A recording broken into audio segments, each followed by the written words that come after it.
सदाशिवसमारम्भां शङ्कराचार्यमध्यमाम् अस्मदाचार्यपर्यन्तां वन्दे गुरुपरम्परां श्रुतिस्मृतिपुराणानाम् आलयं करुणालयं नमामि भगवत्पादं शङ्करं लोकशङ्करं शङ्करं शङ्कराचार्यं केशवं बादरायणं सूत्रभाष्यकृतौ वन्दे भगवन्तौ पुनः पुनः ईश्वरो गुरुरात्मेति मूर्तिभेदविभागिने व्योमवद्व्याप्तदेहाय दक्षिणामूर्तये नमः।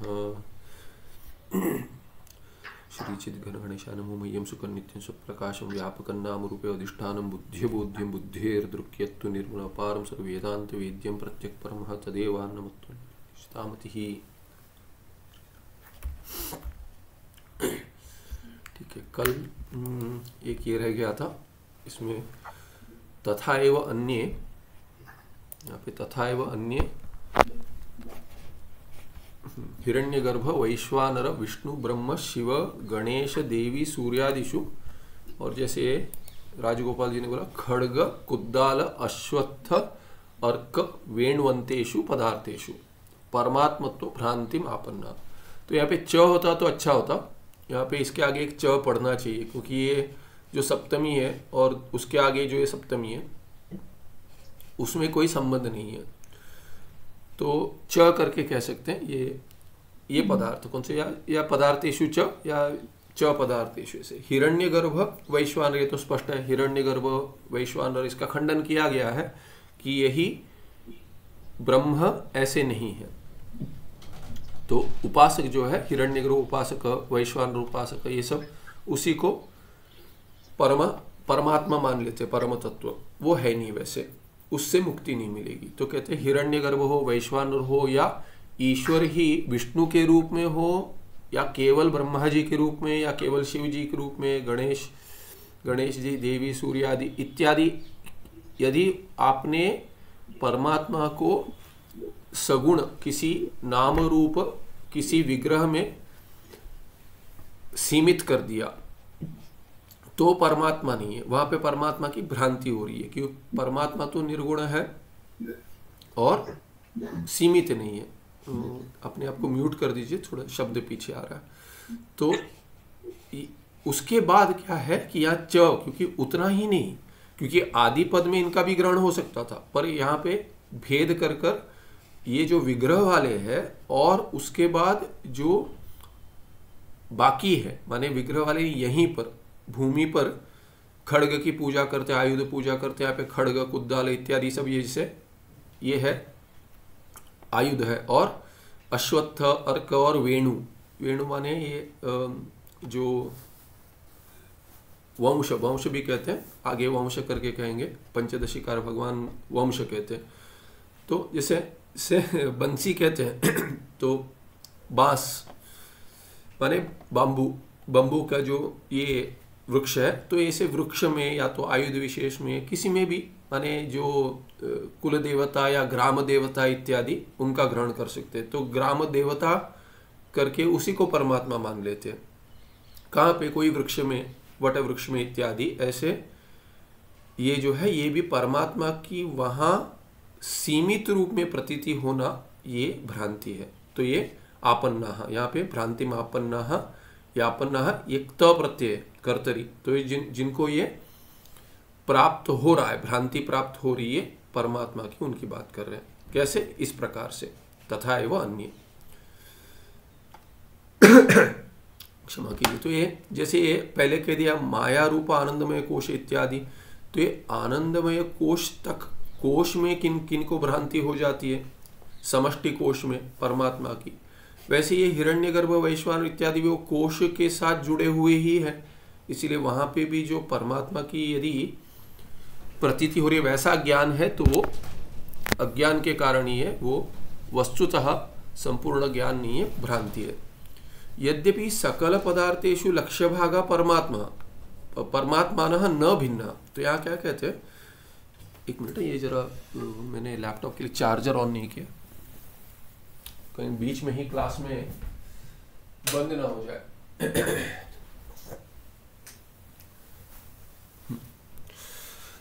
तो कहते हैं कि ये यद्यपि सकल, ये जो सकल पदार्थेषु, ये जो हिरण्यगर्भ आदि कह दिया या खड्गादि कह दिया, उनमें जो लक्ष्य भाग है, लक्ष्य भाग है सच्चिदानंद है, नाम रूप अधिक है। तो ये नाम रूप को यदि हटाकर उससे लक्षणा से यदि लक्ष्य लेंगे, वाच्य नहीं लेंगे, वाच्य क्या है, हिरण्यगर्भ का व्यक्ति विशेष जो समष्टि विशेष है उनको लेंगे। वैश्वानर से भी वैसे ही लेंगे कि समष्टि स्थूल प्रपंच अभिमानी लेंगे। और यदि वाच्य को छोड़कर खड्गादि में जो परमात्मा की भ्रांति हो रही है, उनको भी परमात्मा खड्ग के रूप में, कुद्दाल अश्वत्थ के रूप में प्रतीत हो रहा है। अभी वो नाम रूप या देवताओं में विग्रहों को छोड़कर यदि लक्षणा से किसकी बात कर रहे हैं, वस्तुतः वो है परमात्मा ही। तो लक्ष्य भाग जो है, लक्षणा से वाच्य नहीं, वाच्यार्थ शब्द की जो शक्ति होती है, हिरण्यगर्भ कह देंगे तो परमात्मा की भ्रांति, वहां पे परमात्मा की प्रतीति नहीं होती, अर्थ तो परमात्मा नहीं है, वाच्यार्थ हिरण्यगर्भ का परमात्मा नहीं है। हिरण्यगर्भ कह देंगे तो कहेंगे उपासक, जो उपासकों के लिए जो उपास्य है, जो सूक्ष्म शरीर, समष्टि सूक्ष्म शरीर अभिमानी है, उनको हिरण्यगर्भ कहते हैं। तो वाच्यार्थ तो हो जाए, तो शब्द की जो शक्ति होती है उसको शक्य कहते हैं। पद का जो सामर्थ्य है, शक्ति होती है पद में, पदार्थ बोधन कराने की। तो उस पदार्थ को जो सीधे प्रतीत होता है मन में, जैसे घट कहेंगे तो घट जो कुंभादि गृहमान जो प्रतीत होता है मन में, जिसकी वृत्ति होती है, वो पदार्थ है। तो घट कहने से, घट पद से घट पदार्थ की जो ज्ञान होता है पदार्थ का, वो क्यों होता है? क्योंकि पद में, घट पद में घट पदार्थ बोधन कराने की शक्ति है। तो उस शक्ति से, पद की शक्ति से पदार्थ का ज्ञान हुआ, तो घट पदार्थ हो गया शक्य कहेंगे उसको। तो यहाँ पे हिरण्यगर्भ आदि शब्दों से हिरण्यगर्भ आदि पदार्थों, शक्यों का ज्ञान होता है, उसको कहेंगे वाच्यार्थ।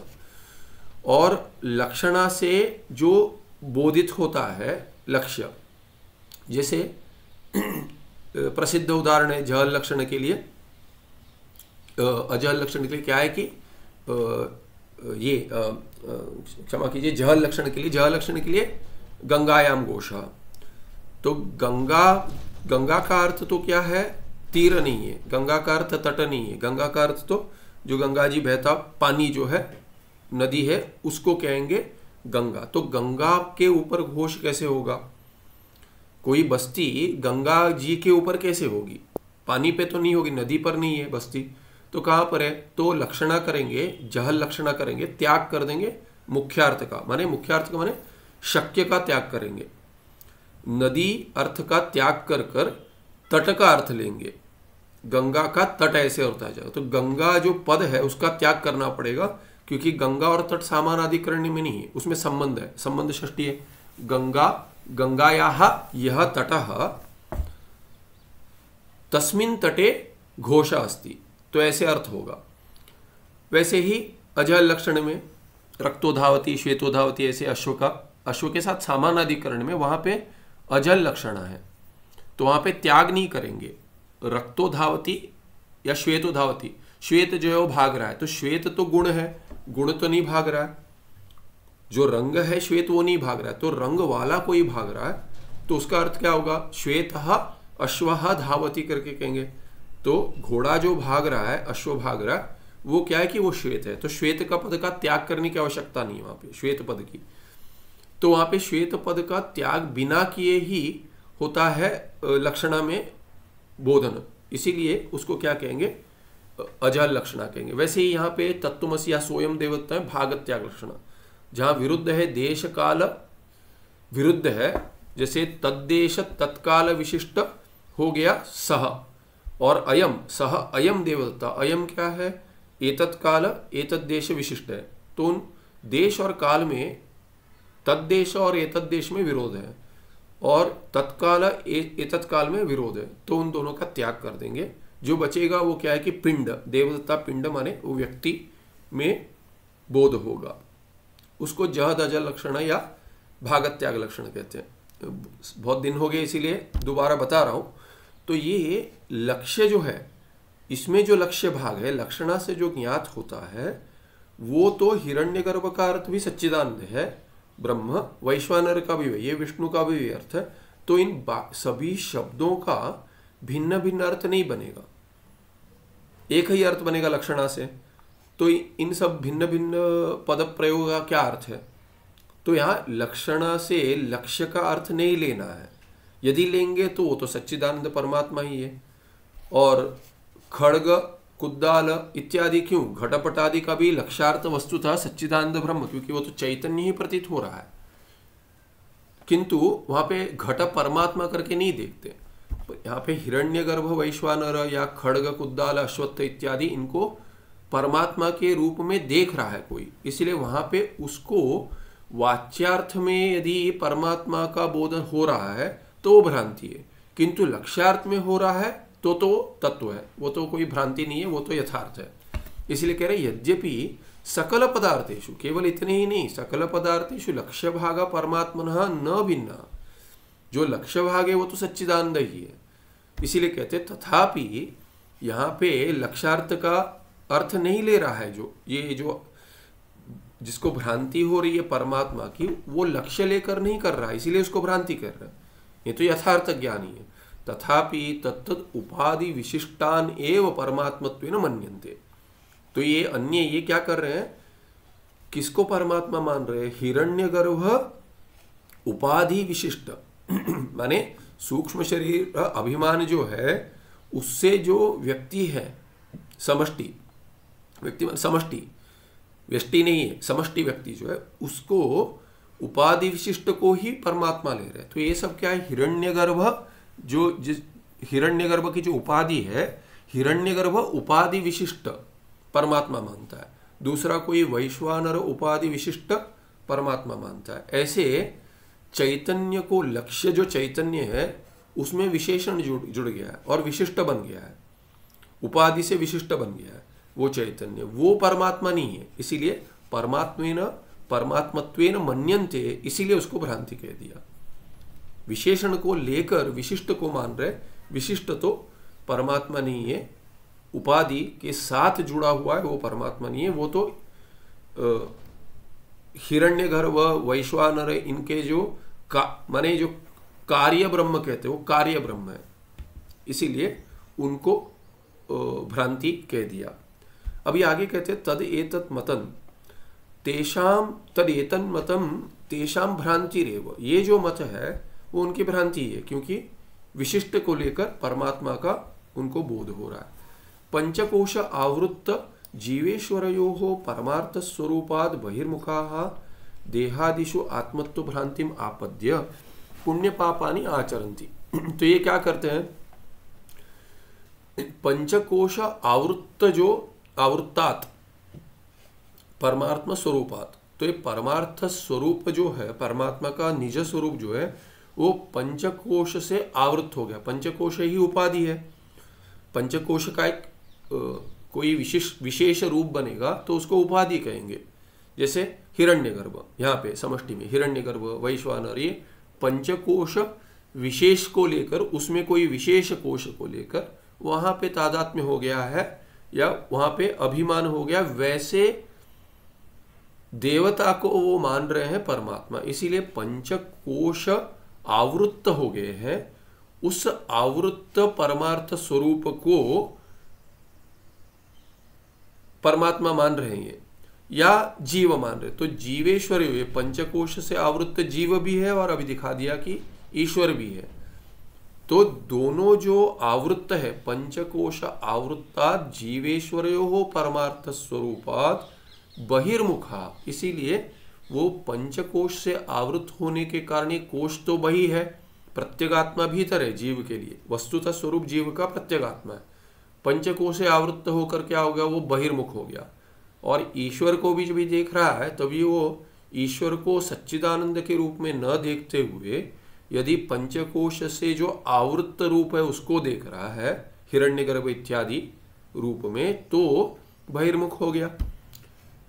क्योंकि परमात्मा को भी यदि लक्ष्य को लेकर, चैतन्य अंश को लेकर यदि ज्ञान हो रहा है तो उसको यथार्थ ज्ञान कहेंगे, और वो तो प्रत्यगात्मा से अभिन्न है, अपने स्वरूप से, निज स्वरूप से अभिन्न है, इसीलिए वहां पे तो अंतर्मुखता हो जाएगी। ईश्वर को भी यदि कहीं उपाधि के साथ देख रहा है तो वो क्या है कि वो बहिर्मुख ही हो गया, अपने स्वरूप से दूर हो गया। परमात्मा का निज स्वरूप ही हमारा स्वरूप है, इसीलिए अपने स्वरूप से बहिर्मुख हो गया, ऐसे कह दिया इन्होंने। बहिर्मुखा बहुवचन में जो अन्य जो है, देहादिशु आत्मत्व भ्रांति मापद्य, तो अपने देह में या तो पंचकोश जो है अपने, या परमात्मा के समष्टि पंचकोश में देहादिशु आत्मत्व भ्रांति मापद, तो वहां पे आत्मा की भ्रांति प्राप्त कर कर, आपद्य माने वो प्राप्त कर कर क्या करते हैं, आचरण करते हैं, किसका, पुण्य और पाप का। तो हिरण्यगर्भ का की उपाधि लेकर परमात्मा को पंचकोश के में से हिरण्यगर्भ सूक्ष्म शरीर अभिमानी समष्टि लेकर उसकी उपासना करके पुण्य प्राप्त करते।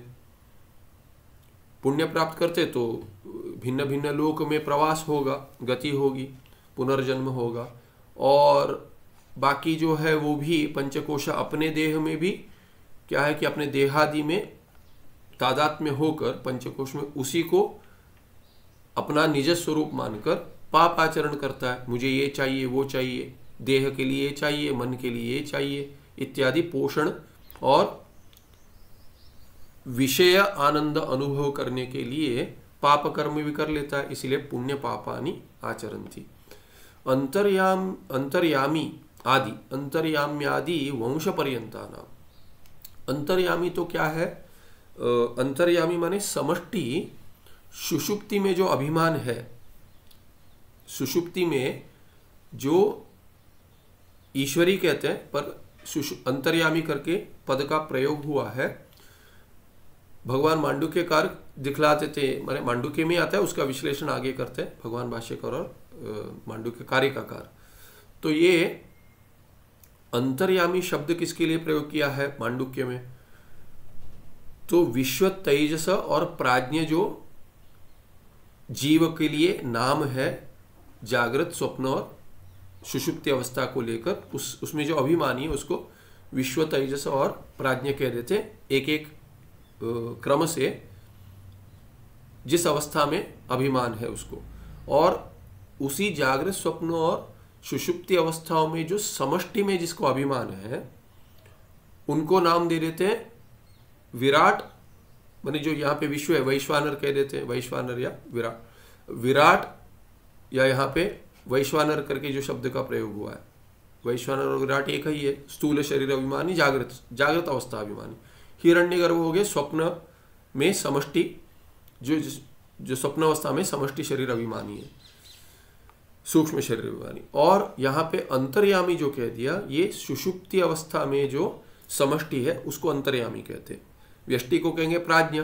तो ये अंतर्यामी ईश्वर जो है आदि पद से ये हिरण्यगर्भ इत्यादि का ग्रहण करेंगे, हिरण्यगर्भ वैश्वानर, क्योंकि यहाँ पे तो क्या है, विष्णु ब्रह्म शिव इत्यादि ये ईश्वर के रूप है, किंतु अंतर्यामी के रूप में देखेंगे तो सुषुप्ति अभिमानी हो जाएंगे।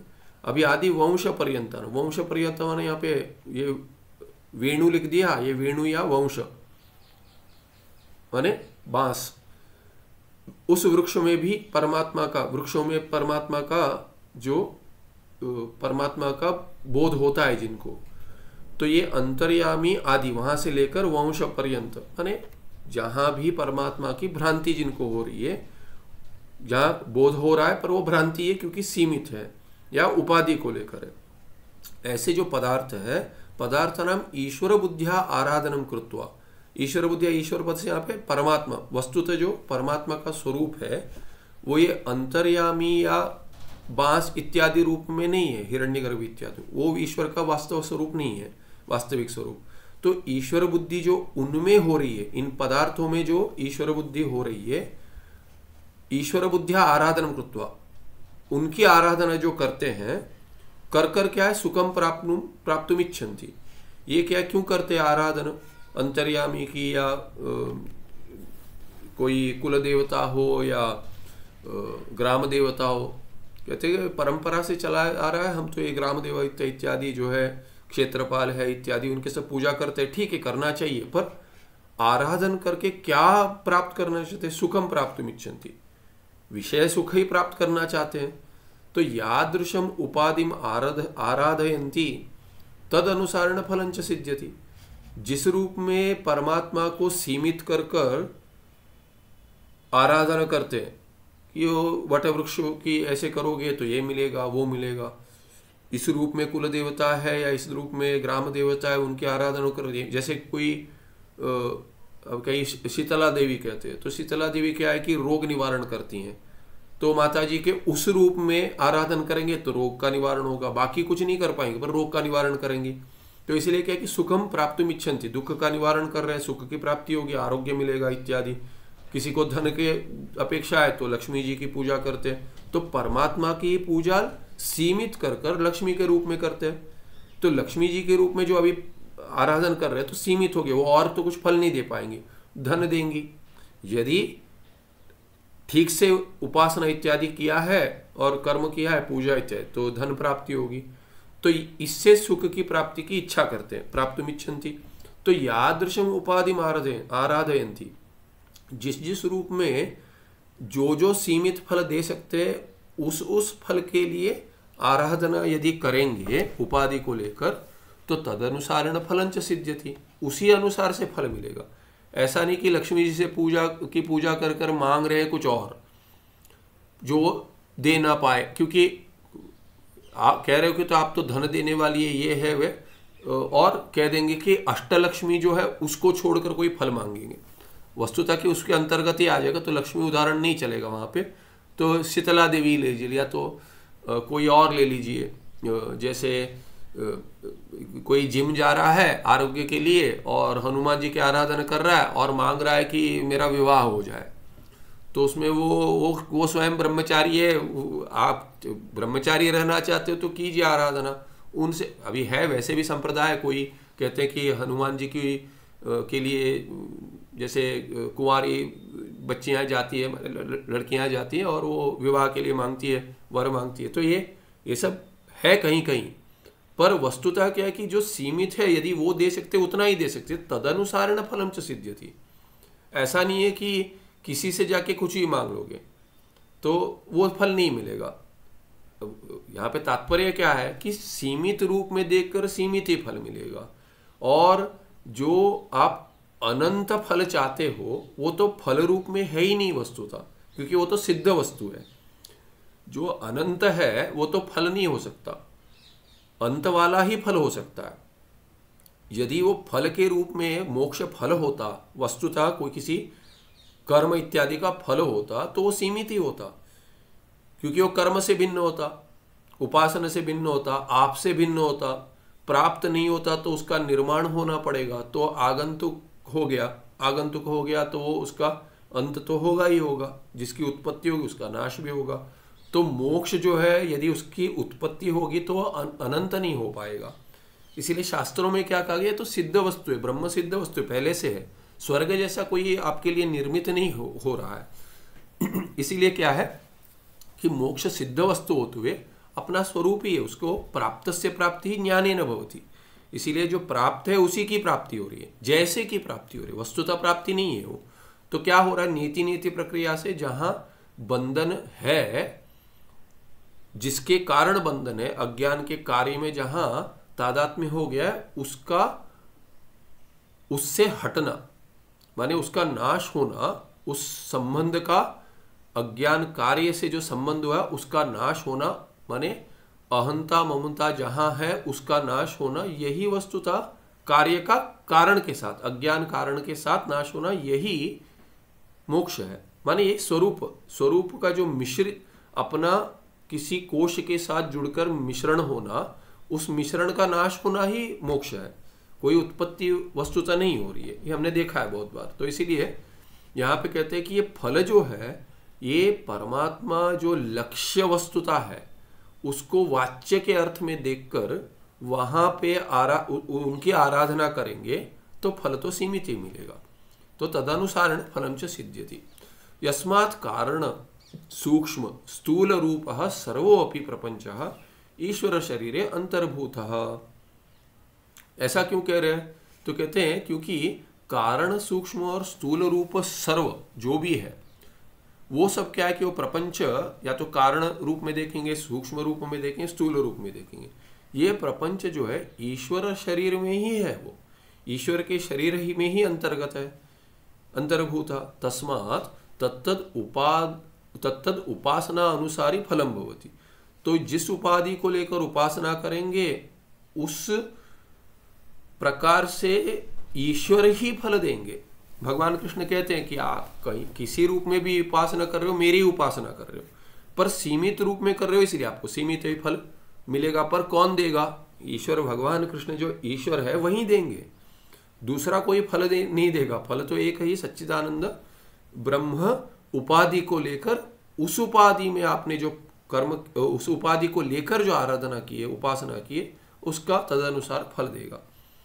तो ये तदनुसारी तत्तद उपासना अनुसारी फलम भवति। तस्मात् तथा च उक्तम पंचदश्याम चित्रदीपे। तो चित्रदीप प्रकरण में पंचदशीकार भगवान विद्यारण्याचार्य कहते हैं एवं अन्ये स्वस्व पक्षाभिमानेन अन्यथा अन्यथा मंत्रार्थवाद कल्पादीन आश्रित्य प्रतिपेदिरे अंतर्यामिणम आरभ्य स्थावरांतेशवादिनः संत्यश्वत्तार्क वंशादेहे कुलदेवत्व दर्शनात् इत्यादिना।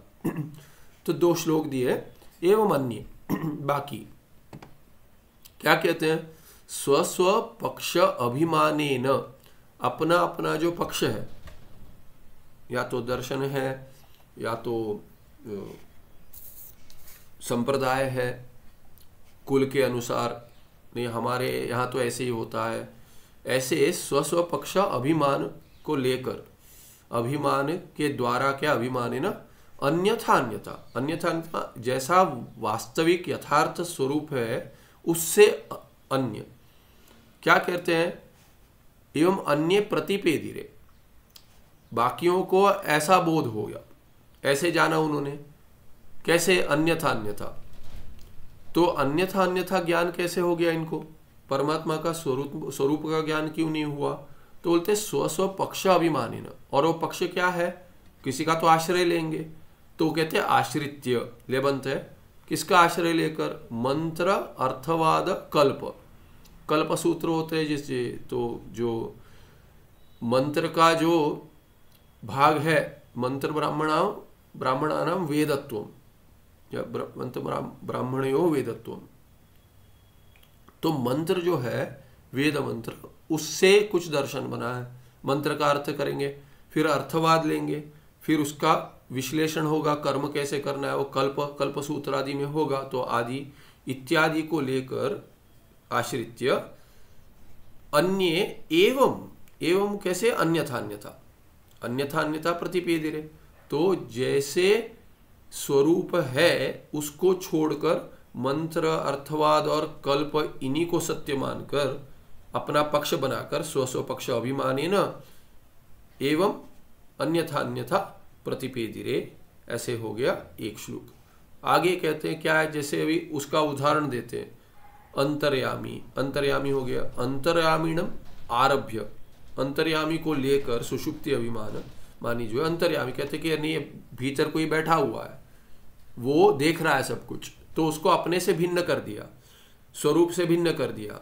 तो वो कैसे कैसे कहेंगे? सर्वदी साक्षी भूतम, सभी बुद्धियों में साक्षी रूप में जो बैठा हुआ है वो अंतर्यामी जो है ईश्वर है, वो परमात्मा सब देख रहा है। तो कहते कि तो आप छुपा के, जैसे बिल्ली आंख बंद करके दूध पी लेती है, जैसे किसी ने देखा ही नहीं, वैसे हम छुपकर, अरे कोई देख रहा है यहाँ पे नहीं, कहीं छुपकर कर्म करेंगे, पाप कर्म, किसी ने नहीं देखा तो क्या कहेंगे? अरे नहीं कोई है नहीं, रात को जाते हैं बंद रहेगा, वहां पे चोरी करेंगे, तो किसी ने नहीं देखा, ऐसे सोचते, पर अंतर्यामी ने देखा, इसीलिए इस अंतर्यामी को ईश्वर मानकर इसने देखा कहेंगे।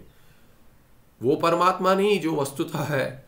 तो अंतर्यामी जो है, ऐसे अंतर्यामी जो सुषुप्ति में, जहां पे वस्तुतः ईश्वर में लीन हो जाते परमात्मा, किंतु अज्ञान रहता है, इसीलिए माया रूप अज्ञान से ढका आवरण होता है, इसीलिए पूर्ण बोध नहीं होता। तभी आनंद की अभिव्यक्ति होती है किंतु चैतन्य की अभिव्यक्ति नहीं होती। तभी जागृत स्वप्न में चैतन्य की अभिव्यक्ति है। आनंद क्या है कि मिश्रित है, लगता है कि अपना स्वरूप आनंद जो है वो विषय से प्राप्त हो रहा है तो स्वरूप आनंद ही, पर सुषुप्ति में भिन्न, उससे उल्टा है।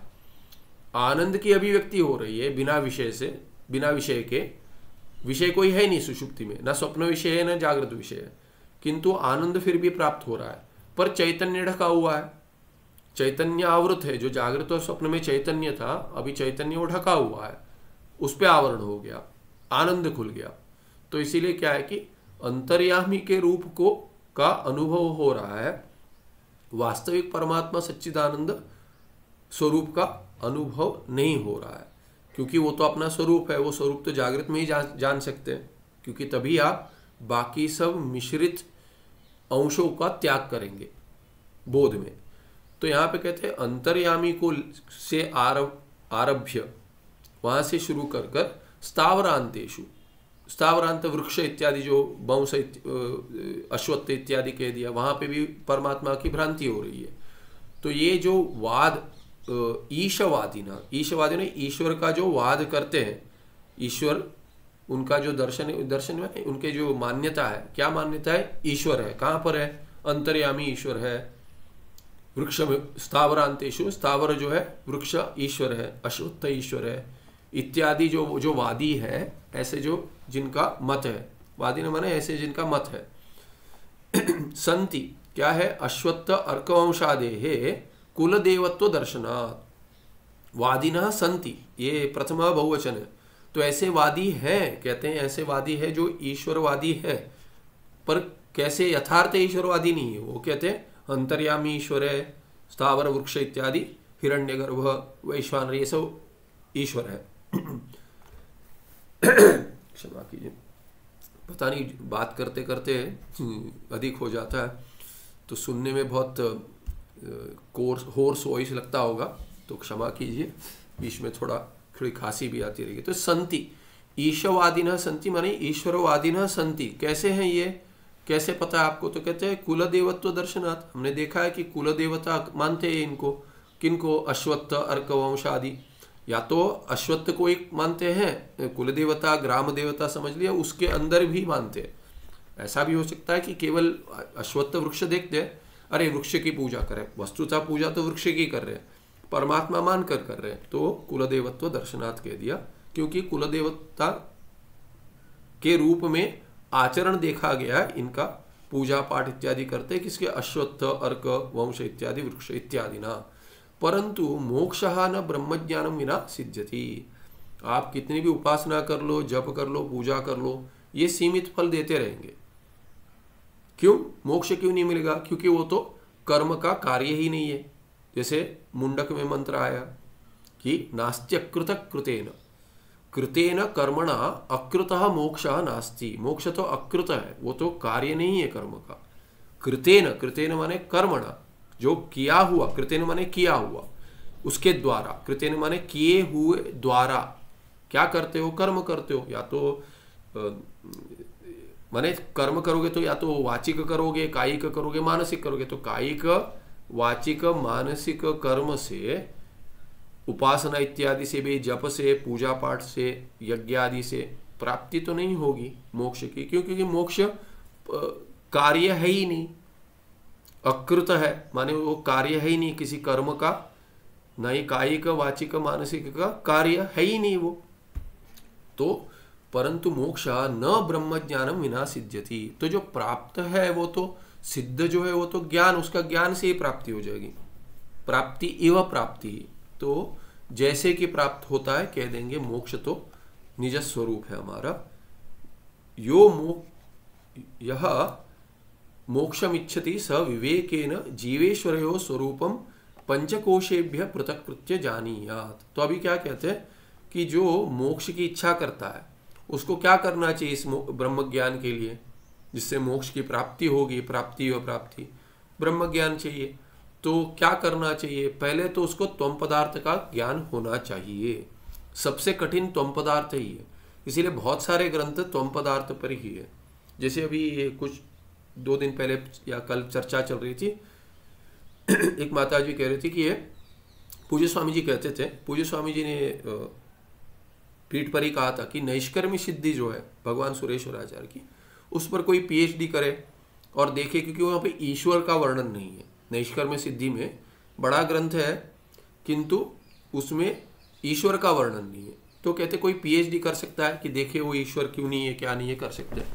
तो पूज्य स्वामी जी जो पढ़ाते थे तो ईश्वर बुद्धि, फिर ऑर्डर ऑफ ईश्वरा ऐसा लेकर पढ़ाते थे। तो एक उनका एक क्रम था पढ़ाने का, तो उसको छोड़कर वो अधिक आगे के वर्षों में वो उसको छोड़कर नहीं पढ़ाते थे, क्योंकि वो भौतों को पढ़ाते जिनको संस्कार भी नहीं है कि ईश्वर क्या है, पता भी नहीं है। क्योंकि भिन्न भिन्न माने हिंदू धर्म के बाहर के लोगों को भी पढ़ाते थे, बाहर से भी लोग आते, तो उनको जो कल्चरली हमें जो ट्रेडिशनली संस्कार मिलते हैं बचपन से वो नहीं होते।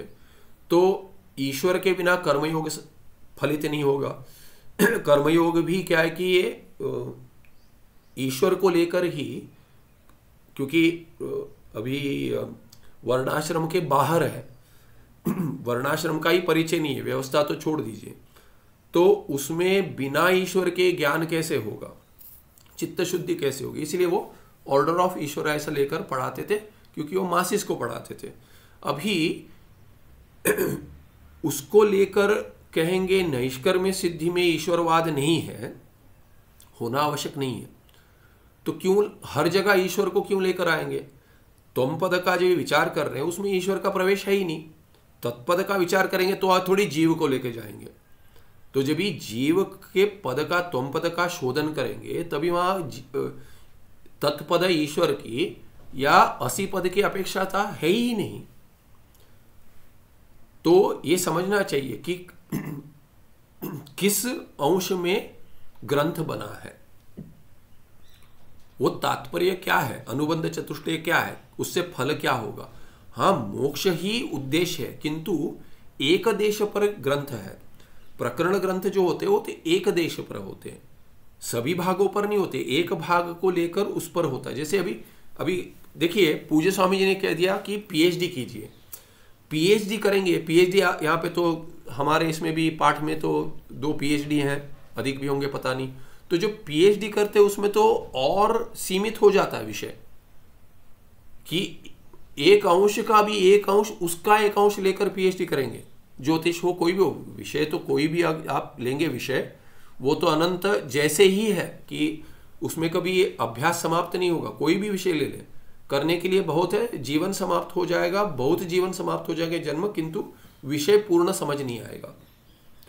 सगुण होता ही ऐसा है। तो सगुण ये है, ज्योतिष ले लीजिए या तो तर्क ले लीजिए या तो साइंस ले लीजिए, कुछ भी ले लीजिए, साइंस में भी फिजिक्स ले लीजिए, उसमें भी ये ले लीजिए कि कहेंगे कि वो क्या कर रहे हैं कि हम एटम कर रहे हैं, तो एटम को लेकर सब एटॉमिक पार्टिकल पर रिसर्च कर रहे हैं, उसको कोई अंश बोसॉन्स पे कर रहे हैं कि ग्रेविटी पे कर रहे हैं, किसी पे भी ले ले वो विषय अनंत ही होते जा रहा है।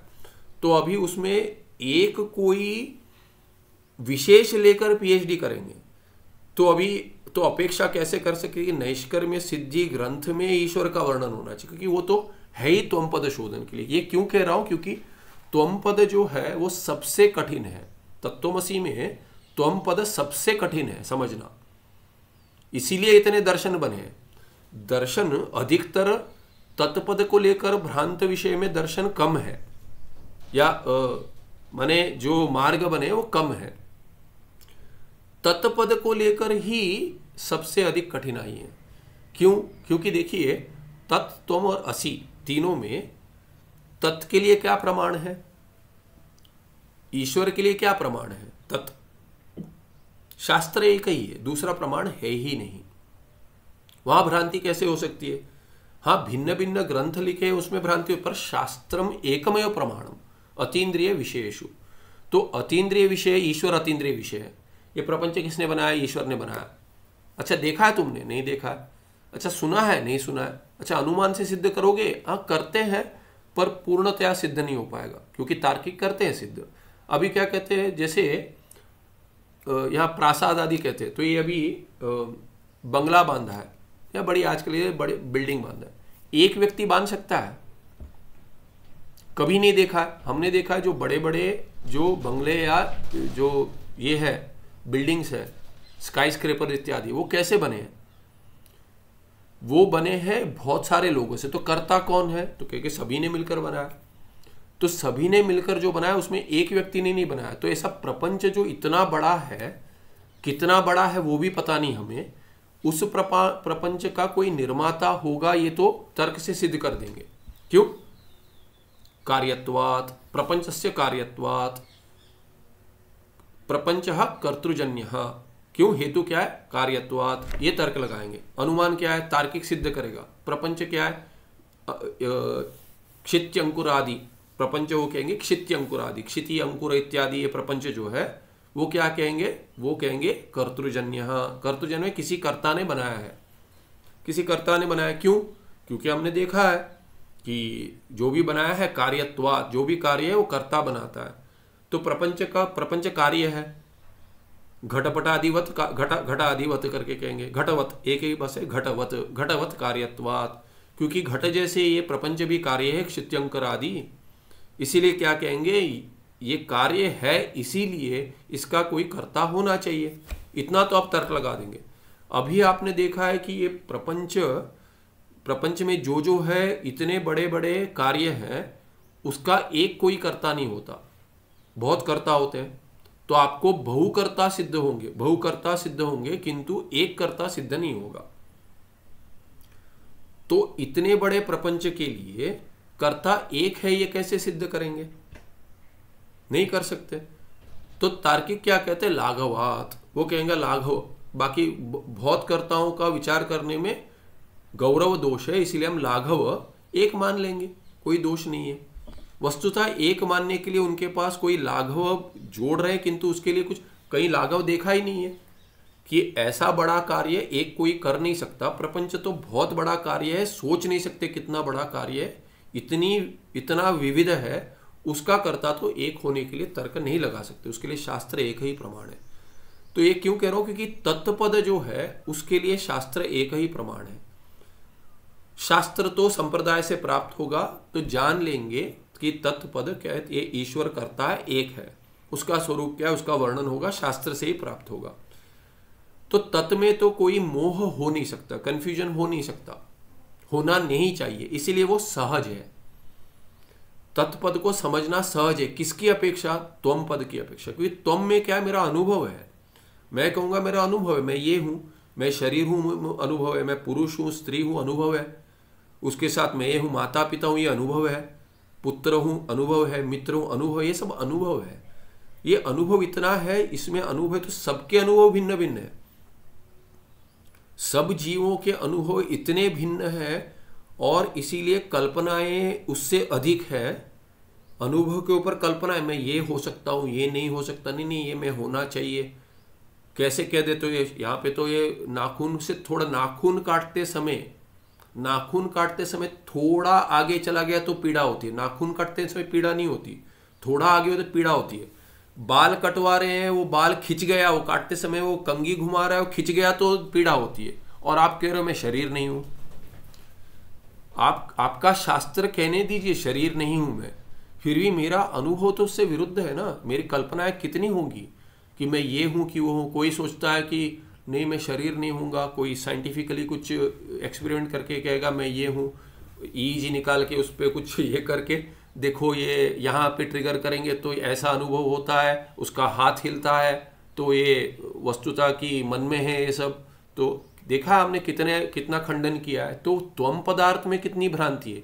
सभी भ्रांति त्वम पदार्थ को लेकर है, न कि तत्पदार्थ को। और यदि त्वम स्पष्ट हो जाएगा, योगी के लिए तो समाधि से स्पष्ट हो जाएगा, बाकियों को विचार से स्पष्ट हो जाएगा।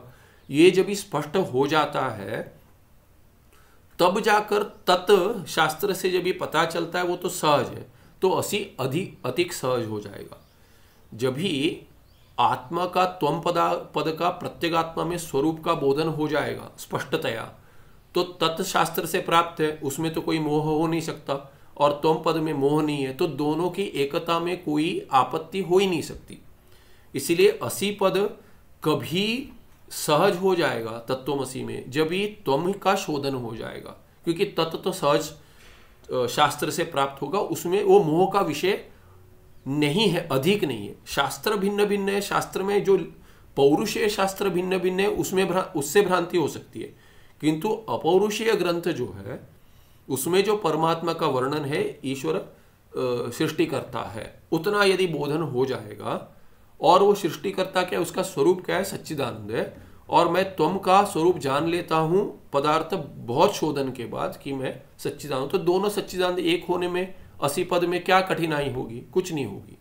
इसीलिए क्या है कि बहुत सारे जो ग्रंथ है वो त्वम पदार्थ को लेकर ही है, कहीं कहीं मिश्रित भी है, किंतु त्वम पदार्थ सबसे कठिन है। इसीलिए कहीं कोई अनुवाद करने वाले हैं जिन्होंने उसका विचार किया है, वो कहते हैं कि नैष्कर्म्य सिद्धि ये ग्रंथ जो है वो त्वम पदार्थ पे का प्रकरण ग्रंथ है, तो उसमें तत्पदार्थ की अपेक्षा है ही नहीं, तो इसलिए होना चाहिए सभी को तत्वमसी पे ही काम करना चाहिए। कहीं कहीं आप नियम नहीं बना सकते, कोई नहीं बना सकता, वो नियम है ही नहीं नियम। मुझे पीएचडी करते समय उसमें फिजिक्स के कोई अंश पे कर रहा हूँ, उसमें पूरा फिजिक्स आना चाहिए इसकी अपेक्षा नहीं है। इसलिए ये ग्रंथ कौन सा ग्रंथ किसके लिए है ये स्पष्ट होना चाहिए, इसलिए अनुबंध चतुष्टय स्पष्ट होना चाहिए। नहीं तो किसी ने कह दिया ये अपना मत भी उसी के लिए मत है करके नहीं विचार करना चाहिए। एक कहना चाह रहा था, क्योंकि कहीं कहते कि इस ग्रंथ का हम अभ्यास नहीं करेंगे, क्यों, इसमें ईश्वर नहीं आते। अरे नहीं आते, पर त्वम पद स्पष्ट है क्या आपको, यदि नहीं है तो करिए। तो इसलिए कोई नहीं कहते हम इसका अभ्यास नहीं करेंगे, हम केवल भाष्य का करेंगे, केवल उसका करेंगे। ठीक है, लाभ हो रहा है, ठीक है, किंतु यदि नहीं हो रहा है तो ये मोक्ष का जन्म होगा जब ही सभी ग्रंथों को देखकर, माने जितनी मेरे स्वार्थ में जो फल देंगे उन ग्रंथों का अभ्यास करना चाहिए। केवल इससे मुझे मोक्ष मिल गया तो ठीक है, नहीं हो रहा है, संशय है, तो जिस ग्रंथ से के अभ्यास से आपके संशय का निवारण हो रहा है उसमें ये होना चाहिए, वो होना चाहिए, नहीं करना चाहिए। जिनको जिससे लाभ होता है स्वार्थ के लिए कीजिए, क्योंकि ये जन्म है ही, दूसरा कोई कार्य के लिए है ही नहीं। जन्म मनुष्य जन्म मोक्ष के लिए ही है। तो जिसका अभ्यास कर रहे हैं उस ग्रंथ में ये होना चाहिए था, ये बुद्धि नहीं होनी चाहिए, किसी की भी हो नहीं होनी चाहिए, मेरा मत है। ठीक है नहीं है वो आप सोच कर लीजिए, पर आपको यदि लाभ हो रहा है ग्रंथ का किसी भी हो, अभ्यास अवश्य कीजिए अद्वैत ग्रंथों का। तो यहाँ कहते यथा मिलितयो हो, ये नहीं क्या हाँ चाहिए, तो यह मोक्षम इच्छन्ति। तो ये थोड़ा डिटूर हो गया, अधिक हो गया, पर ये आवश्यक है कभी कभी, क्योंकि कोई कुछ सुनकर कोई कुछ कहकर ये हो जाता है कि अरे नहीं करना चाहिए। ऐसे बहुत सारे आज भी हैं। इसीलिए क्या है कि वो क्या है कि ये दृढ़ ये कर लेते हैं कि द्वेष हो जाता है, इसका अभ्यास नहीं करेंगे, उसका नहीं करेंगे, उन्होंने कहा है, इन्होंने कहा है। नहीं, ऐसा नहीं है।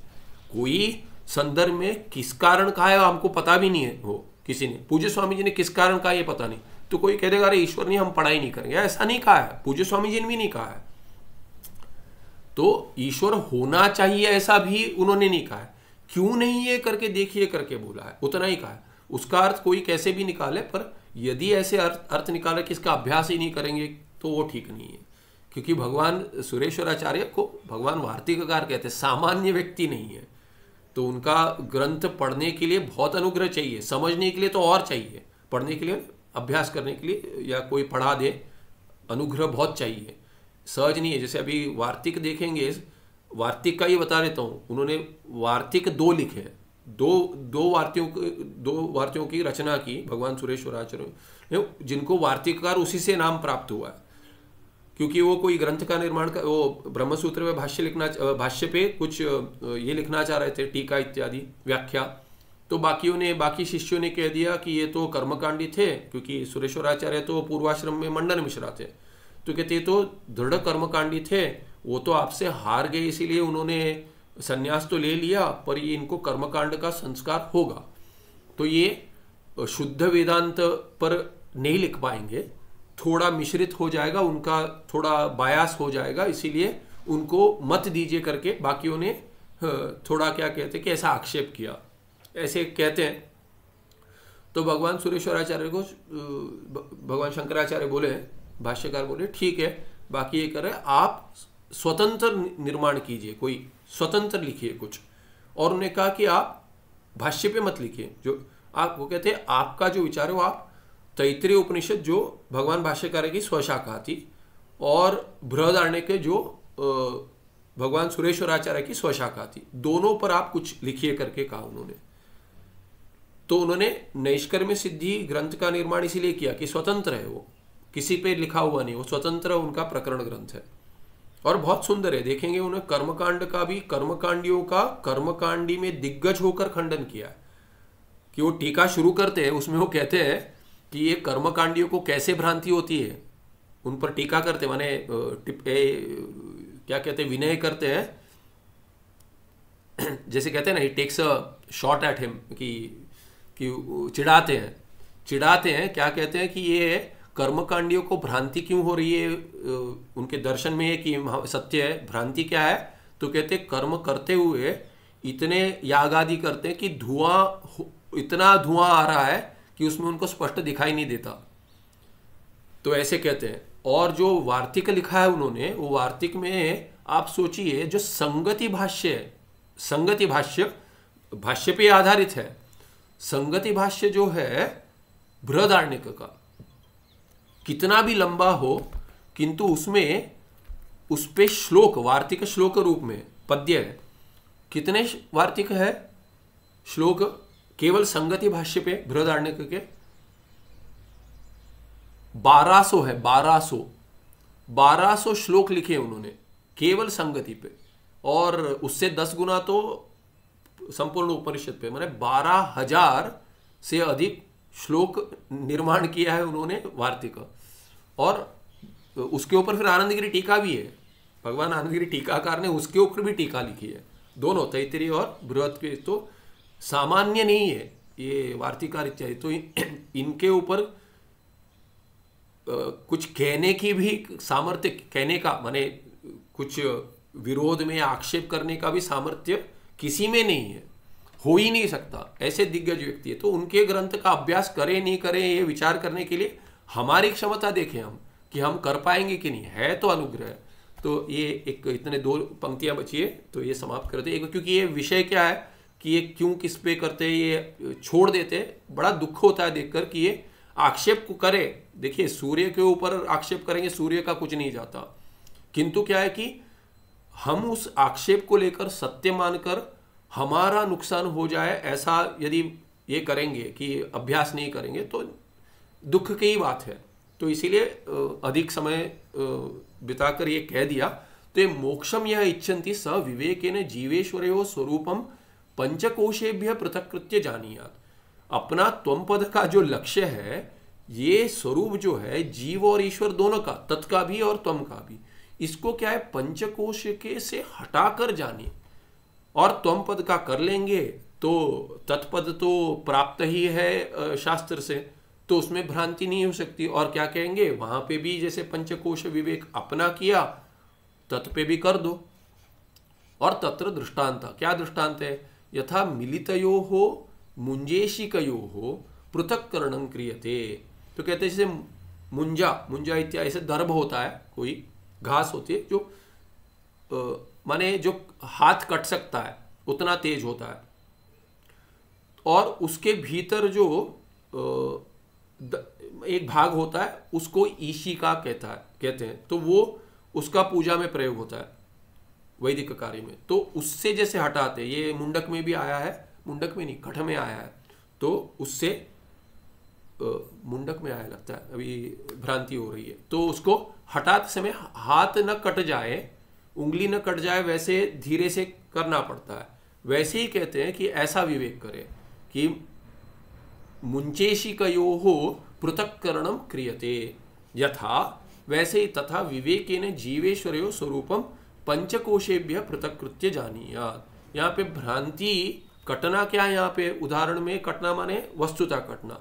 यहाँ पे क्या है, यहाँ पे क्या है कि आपका क्या है कि वो करेंगे मोह हो जाएगा, भ्रांति न हो। वैसे जीवेश्वर स्वरूपम पंचकोशेभ्य पृथक्कृत्य जानीयात्। यहाँ पे टिप्पणी अगले पाठ में देखेंगे, नहीं ये छोटा ही है मुंजा नाम, ये मुंजा क्या है? मुंजा नाम कोश विशिष्ट दीर्घ तृण विशेष। कोई ये घास विशेष घास है जो कहते हैं दर्भ, ऐसे एक विशेष है।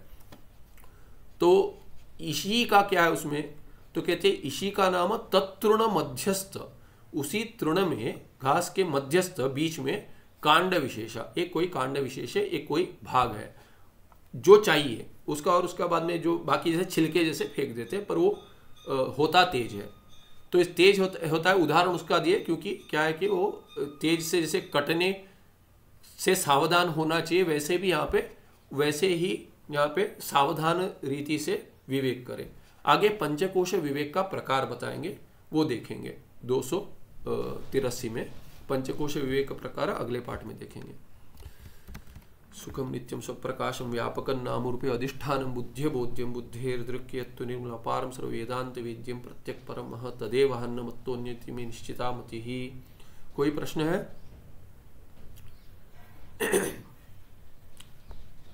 ठीक है, आवाज तो ठीक है, सुनाई तो दे रहा है ठीक से। अच्छा ठीक है, नमस्ते, धन्यवाद।